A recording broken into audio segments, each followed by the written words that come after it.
اللهم صل على محمد اللهم صل على محمد وعلى آله وصحبه وسلم. بسم الله الرحمن الرحيم. الحمد لله رب العالمين والصلاة والسلام على سيد الأنبياء والمرسلين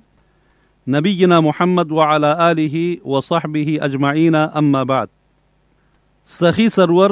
ڈیرہ غازی خان سے ماسٹر عبدالرحیم بزدار بلوچ صاحب، آپ نے پوچھا ہے کہ 2 چچزاد بھائی ہیں، ان میں سے ایک چچزاد بھائی دوسرے چچزاد بھائی کی بیٹی سے نکاح کر سکتا ہے یا نہیں؟ یہ شرعی طور پر جائز ہے یا نہیں؟ قرآن و سنت کی روشنی میں رہنمائی کرے۔ جناب ماسٹر عبدالرحیم بزدار بلوچ صاحب و باقی سامعین کرام، جس طرح سے سوال پوچھا گیا ہے اس کے مطابق ان دونوں کے نکاح میں شرعاً کوئی رکاوٹ اور قباحت نہیں ہے۔ جب شریعت میں چاچا کی یا ماموں کی بیٹی سے نکاح جائز ہے تو پھر چاچا کے بیٹے کی بیٹی یا چاچا کی بیٹی سے نکاح کرنا بطریق اولا جائز ہے، اور اس میں کوئی قباحت نہیں اگر کوئی اور مخصوص سبب اس نکاح کی راہ میں رکاوٹ نہ ہو۔ اور مخصوص سبب یا رکاوٹ کی صورت یہ ہے کہ جیسے وہ دونوں آپس میں رضائی بہن بھائی ہوں تو پھر نکاح نہیں کر سکتے، یا ایسا ہو کہ چچزاد بھائی کی جس بیٹی سے کوئی نکاح کرنا چاہتا ہے اگر اس کی خالہ یا پھوپھی پہلے سے آپ کی نکاح میں ہے تو پھر آپ اس سے نکاح نہیں کر سکتے، لیکن اگر آپ اس کی پھوپھی کو یا خالہ کو طلاق دیتے ہیں تو پھر وہ بچی یعنی سابقہ بیوی کی بھتیجی یا بھانجی سے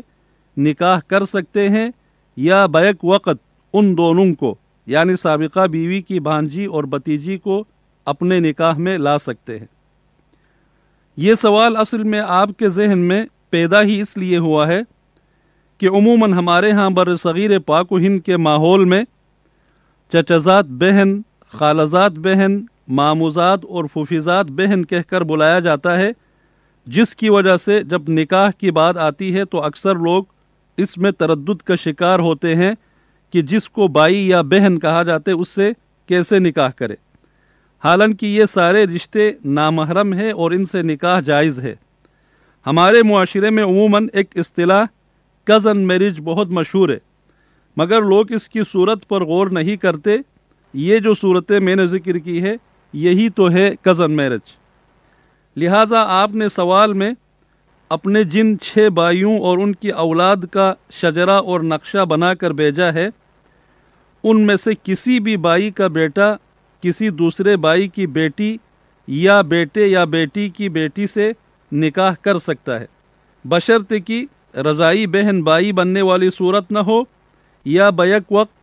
خالہ اور بھانجی یا پھوپھی اور بھتیجی سے نکاح نہ کیا جائے۔ یہاں اس حوالے سے اس بات کی طرف بھی توجہ دلانا ضروری سمجھتا ہوں کہ ہمارے ہاں ان رشتوں کے حوالوں سے عموماً لوگوں میں بہت زیادہ جہالت اور لاپرواہی پائی جاتی ہے۔ ان رشتوں میں جڑے بچے اور بچیوں کزنز کا آپس میں گل مل جانا،